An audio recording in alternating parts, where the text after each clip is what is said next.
Cancer healer centre a new beginning.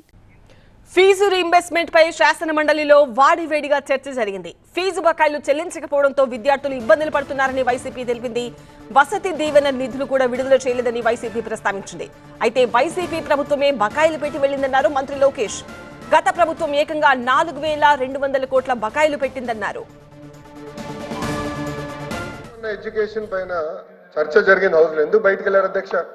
ఈ విషయాలన్నీ దాంట్లో చెప్పాం. మళ్ళీ ఆ రోజు ఎందుకు బైకాట్ చేశారండి మీరు?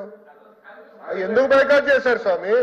ఉండండి, విద్యా వ్యవస్థ పైన చర్చిద్దామని దాంట్లో స్పష్టంగా ఫీ రీయింబర్స్మెంట్ పైన చాలా క్లారిటీ ఇచ్చింది ప్రభుత్వం.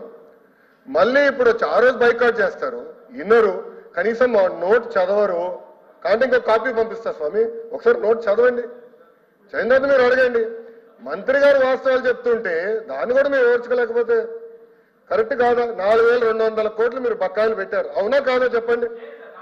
ఓకే, వివరాలు ఇప్పుడు పంపిస్తున్నా. School fee reimbursement, PG fee reimbursement, అన్ని వివరాలు ఇక్కడ ఉన్నాయి.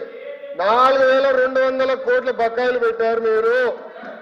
4,200 కోట్ల బకాయిలు పెట్టారు. నంబర్ 1. నంబర్ 2 2019లో ఆనాటి ప్రభుత్వం ఏదైతే బకాయిలు పెట్టారో మీరు ఎప్పుడు చెల్లించారండి? 16 నెలల తర్వాత చెల్లించారు. 16 నెలలు వినండి, 16 నెలలు.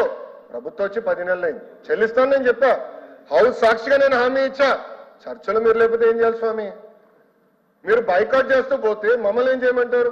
మీరు అడిగారు. విచిత్రం ఏంటంటే ఎడ్యుకేషన్ పైన చర్చకి మీరు అడిగారు. ఆ రోజు బీఎస్సీలో మీరు అడిగారు, మేము ఒప్పుకున్నాము.